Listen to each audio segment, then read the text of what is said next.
সুদখোর ইউনূসের কথা শুনে লাফাচ্ছে আর ওই জামাতে ওরা কয়দিন আছে সামনের 1 মাস থেকে কিনা দেখো। আসসালামু আলাইকুম।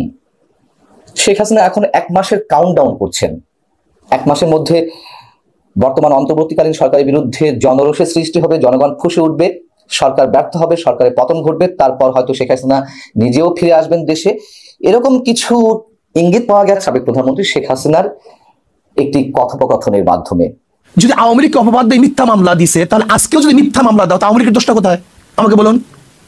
আওয়ামী লীগ কি করছে? চাঁদাবাজি করছে। আজকেও যদি চাঁদাবাজি করি, আওয়ামী লীগের দোষটা কোথায়? আওয়ামী লীগ করার কারণে তার মিল ইন্ডাস্ট্রিজকে জ্বালিয়ে দেওয়া হোক, এইটা আমি চাই না।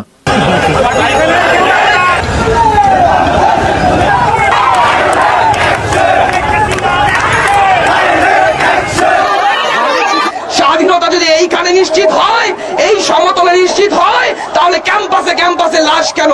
আসসালামু আলাইকুম। সম্মানিত দর্শক মণ্ডলী, দেশ ও প্রবাস থেকে, কাছে ও দূরে, দেশের দূর দূরান্ত থেকে যারাই ঠিক এই মুহূর্তে আমার এই ভিডিওটি দেখছেন, সকলকে জানাই আন্তরিক শুভেচ্ছা ও অভিনন্দন। সম্মানিত দর্শক মণ্ডলী, এই ভিডিওতে আপনাদেরকে খুবই গুরুত্বপূর্ণ কিছু তথ্য তুলে ধরব। প্রিয় দর্শক, আপনারা বর্তমান জানেন বাংলাদেশের রাজনৈতিক পরিস্থিতি একটি হযবরল অবস্থা চলছে। এই অবস্থার মধ্য থেকে গুরুত্বপূর্ণ কিছু তথ্য দেখাবো আগামী নির্বাচনকে কেন্দ্র করে। প্রিয় দর্শক, এই জন্য ভিডিওটি খুবই গুরুত্বপূর্ণ হতে চলেছে। 1 সেকেন্ডেও না টেনে ধৈর্য সহকারে সম্পূর্ণ ভিডিওটি দেখবেন। আর যদি আমাদের এই চ্যানেলটিতে নতুন দর্শক হয়ে থাকেন, অবশ্যই চ্যানেলটিকে সাবস্ক্রাইব করে পাশে থাকা বেল বাটনটি অন করে দিবেন। প্রিয় দর্শক, কথা না বাড়িয়ে আসুন আমরা মূল ভিডিওতে চলে যাই। জামাতে ওরা কয়দিন আছে সামনের 1 মাস থেকে কিনা দেখো। আসসালামু আলাইকুম। শেখ হাসিনা এখন 1 মাসের কাউন্টডাউন করছেন। 1 মাসের মধ্যে বর্তমান অন্তর্বর্তীকালীন সরকারের বিরুদ্ধে জনরোষের সৃষ্টি হবে, জনগণ ফুঁসে উঠবে, সরকার ব্যর্থ হবে, সরকারের পতন ঘটবে, তারপর হয়তো শেখ হাসিনা নিজেও ফিরে আসবেন দেশে। এরকম কিছু ইঙ্গিত পাওয়া গেছে ভারতে পালিয়ে থাকা সাবেক প্রধানমন্ত্রী শেখ হাসিনার একটি কথোপকথনের মাধ্যমে। ছাত্রলীগের পিছনে সারির একখান কথিত নেতার সাথে তার যে কথোপকথন হয়েছে তার একটি অডিও রেকর্ড বেরিয়েছে। এই অডিও রেকর্ডটি গত 28শে সেপ্টেম্বর শেখ হাসিনার যে জন্মদিন ছিল তার 2-3 দিন পর সম্ভবত। তো সারা বাংলাদেশের কি অবস্থা, গোপালগঞ্জের ওসি কি করছেন, সেখানে আওয়ামী লীগ নেতাকর্মীদের সঙ্গে তার জন্মদিনে সেই ওসি বাধা দিয়েছে এবং গোপালগঞ্জের নেতাকর্মীদের উপরে যে হামলা বা মামলা নির্যাতন চলছে সেইগুলো ওই ছাত্রলীগ নেতা শেখ হাসিনাকে জানাচ্ছিলেন।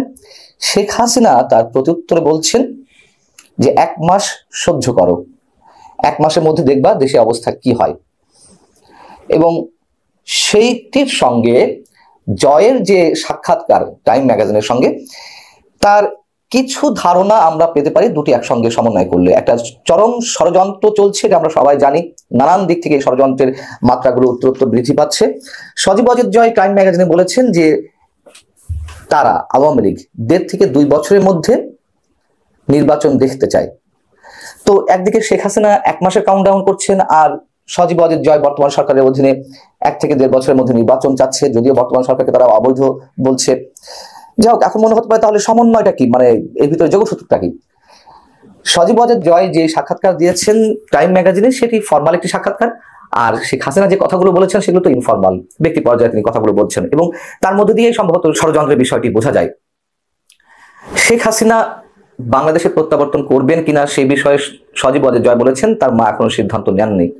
তবে তার মা যে মোটামুটি সিদ্ধান্ত নেওয়ার চেষ্টা করছেন এবং বাংলাদেশে আরো একটি অস্বাভাবিক পরিস্থিতির সৃষ্টি হলে সেই সুযোগে তিনি চলে আসবেন, তারও একটি যোগসূত্র আমরা টাইম ম্যাগাজিনের যে একটি রিপোর্ট সেখান থেকে আমরা পেতে পারি। সজীব অজিত জয়ের যে সাক্ষাৎকার তাকে ভিত্তি করে যে রিপোর্টটি প্রকাশ হয়েছে টাইম ম্যাগাজিনে, সেখানে যুক্তরাষ্ট্রের উইলসন সেন্টারের দক্ষিণ এশিয়া বিষয়ক গবেষক মাইকেল কুগেলম্যান বলছেন যে হাসিনার প্রত্যাবর্তনের সম্ভাবনা একেবারে উড়িয়ে দেওয়া যায় না।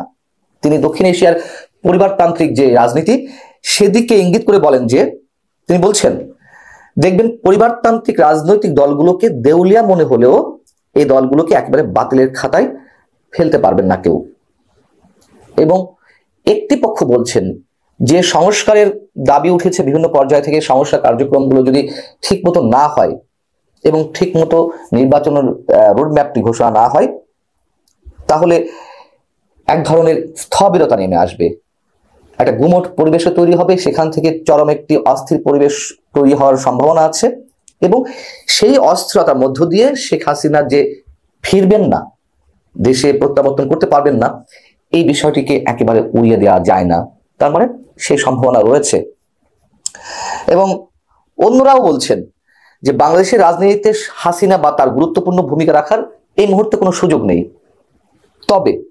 তবে অন্তর্বর্তী সরকার ব্যাপক অর্থে ব্যর্থ হলে এই প্রেক্ষাপট বদলে যেতে পারে।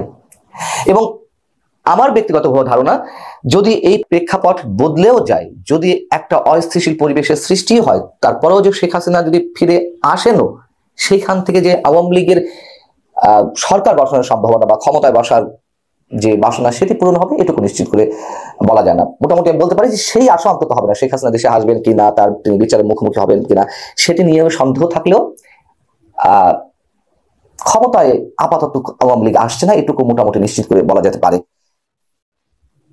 এবং যারা বিশেষজ্ঞ রয়েছেন তাদের কেউ বলছেন সংস্কারের যে দাবিটি উঠেছে এবং বর্তমান সরকার সংস্কারের জন্য যদি অতি দীর্ঘ সময় নিয়ে নেয়, তাহলে বিষয়গুলোতে ঝুলে যাবে এবং সেই জায়গা থেকে সংস্কার কার্যক্রমগুলো বাধাগ্রস্ত হতে পারে। এবং এই বাধাগ্রস্ত কারা করবে? প্রশাসনই করবে। যে প্রশাসন গত 15-16 বছর ধরে সাজানো হয়েছে, গড়ে তোলা হয়েছে খুব সুকৌশলে, যে আমলাতন্ত্র এখনো পর্যন্ত রয়েছে, সেই আমলাতন্ত্রই সংস্কারের কার্যক্রমকে বাধাগ্রস্ত করে তুলতে পারে। অতএব সেই সব জায়গা থেকে আওয়ামী লীগ ক্ষমতায় আসবে না আগামী 1-1.5-2 দশকের মধ্যে, এটি যেমন বলা হচ্ছে তার যথেষ্ট ভিত্তি থাকতে পারে। তবে আবারও বলি, আওয়ামী লীগ ক্ষমতায় পুনঃপ্রতিষ্ঠিত না হলেও শেখ হাসিনা দেশে ফিরে আসা বা প্রত্যাবর্তনের সুযোগ একেবারেই নেই। সেই সুযোগ তারা তৈরি করবে না, এমনটি কিন্তু নিশ্চিত করে বলা যায় না। যদিও সরকারের পক্ষ থেকে বলা হচ্ছে, আগেও বলেছে, এই বিষয়ে আপনারা জানেন যে তাকে আইনের মুখোমুখি করতে, বিচারের মুখোমুখি করতে দেশে ফিরিয়ে আনা হবে। আমি এর আগে মন্তব্য করেছি, সরকার আপাতত সেই পথে। যদি আওয়ামী লীগকে অপবাদ দিয়ে মিথ্যা মামলা দিছে, তাহলে আজকেও যদি মিথ্যা মামলা দাও, তা আওয়ামী লীগের দোষটা কোথায় আমাকে বলুন? আওয়ামী লীগ কি করছে? চাঁদাবাজি করছে। আজকেও যদি চাঁদাবাজি করি, তা আওয়ামী লীগের দোষটা কোথায়? আওয়ামী লীগ জুলুম করছে, অত্যাচার করছে, আজকেও যদি জুলুম অত্যাচার করি, তা আওয়ামী লীগের দোষটা কোথায়? আমি চাই না কোন আওয়ামী লীগ করার কারণে কাউকে জ্বালিয়ে দেওয়া হোক, কারোর অফিসকে ভেঙে চুরে তছনছ করা হোক, আওয়ামী লীগ করার কারণে তার মিল ইন্ডাস্ট্রিজকে জ্বালিয়ে দেওয়া হোক। এইটা আমি চাই না। আমি চাই যে অন্যায় করছে তার বিচার হোক, কিন্তু যে অন্যায় করে না, সে যে দলের হোক না কেন, সে আমার শত্রু হোক না কেন, তার বিচার করা যাবে না, তার উপর জুলুম করা যাবে না। এই জুলুম মুক্ত এক দেশ আমরা করতে চাই, প্রত্যেক অধিকারকে প্রতিষ্ঠিত করতে চাই। আমরা এখন জুলুম করতেছি, হাজারো মামলা হচ্ছে, নিরাপদ মানুষের বিরুদ্ধে মামলা হচ্ছে। তাই সে আওয়ামী লীগ করুক, সে নিরাপরাধ, সে ভালো, তার নামে মামলা দেবো কেন? তাহলে আপনিও যখন ক্ষমতা পরিবর্তন হবে, তা আপনার নামে তো মামলা দিবে। এই সংস্কৃতি চলবে কেন? আমরা চাই প্রাইম মিনিস্টার রাস্তায় হাঁটবে, কেউ কাউকে বলবে।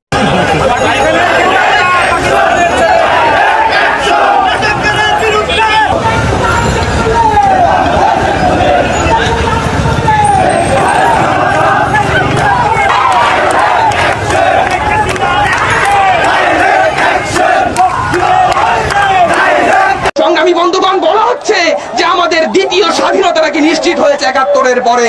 স্বাধীনতা যদি এইখানে নিশ্চিত হয়, এই সমতলে নিশ্চিত হয়, তাহলে ক্যাম্পাসে ক্যাম্পাসে লাশ কেন?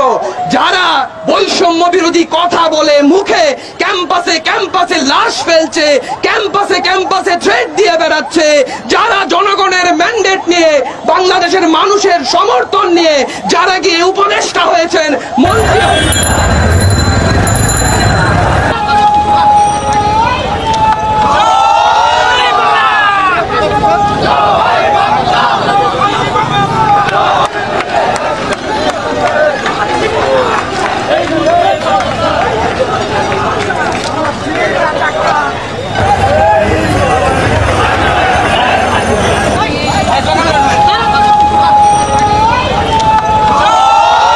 প্রিয় দর্শক, আশা করি সম্পূর্ণ ভিডিওটি দেখলেন। ভিডিও থেকে অবশ্যই বুঝতে পেরেছেন চলমান পরিস্থিতিকে কেন্দ্র করে বাংলাদেশের রাজনৈতিক যে অবস্থা, এমনকি আগামী নির্বাচনকে কেন্দ্র করে যে পরিস্থিতি চলছে, যেখানে সাবেক প্রধানমন্ত্রী শেখ হাসিনা ভারতে ছিলেন এতদিন, সেখান থেকে অন্য রাষ্ট্রে চলে গিয়েছেন, সেই বিষয়টি কিন্তু নিশ্চিত।